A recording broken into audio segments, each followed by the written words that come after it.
With over 54 million Americans opting to forego traditional careers and start a freelance business that gives them more flexibility to create a lifestyle they love, we're seeing an unprecedented shift in the way companies function around the world. Hiring freelancers is becoming not only more acceptable, but more attractive for many businesses.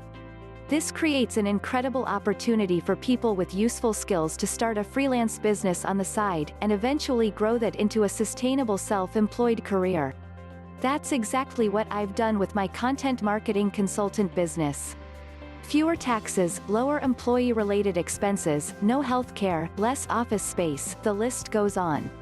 These are but a handful of the reasons many companies are seeking freelancer writers, designers, marketers, and developers to help grow their businesses. A recent study by the University of Phoenix, polling 1,600 adults under the age of 30, found that 63% of people in their 20s either own their own business or want to in the near future. Of those who are not already entrepreneurs, 55% identified as wanting to be, one day.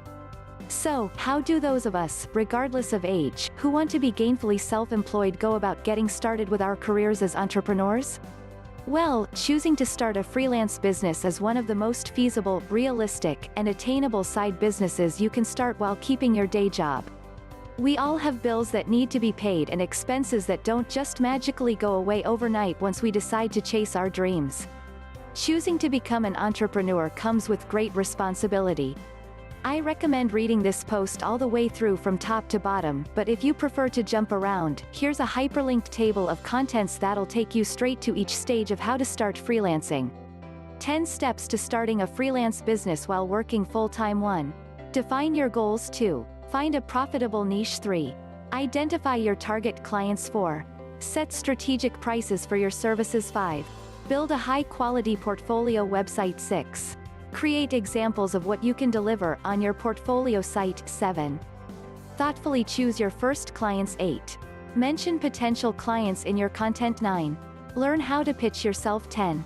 Don't mix your day job priorities with freelance business. Now, let's dive into my guide to learning how to start freelancing. But first, why I started a freelance business while keeping my day job. I grew my freelance business to over 6 figures in revenue on the side before quitting my job in 2016.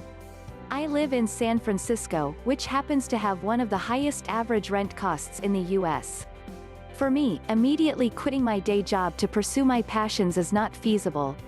That's why I chose to get serious about starting my freelance business on the side and building my brand as a content marketer, while I still had my day job to pay the bills.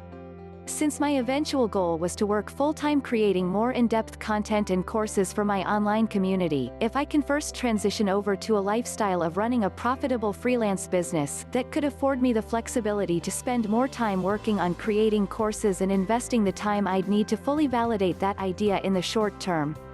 In this sense, I view starting a freelancing business, in my case as a freelance writer, as a necessary in-between step in my progression toward getting back to gainful self-employment, on my terms this time around. This strategic progression is backed up by the journeys many top entrepreneurs have gone on. Check them out and learn more through my picks for the best business books and top online business courses for entrepreneurs. Unlocking more of my time, which I wholeheartedly believe to be my most precious resource, means I'll be able to get my passive income business off the ground much quicker than just squeezing in time around my day job. During the average month while freelancing on the side of my day job, I earn about $9,000 per month in dependable extra income, which also goes a long way toward funding my website and course creation.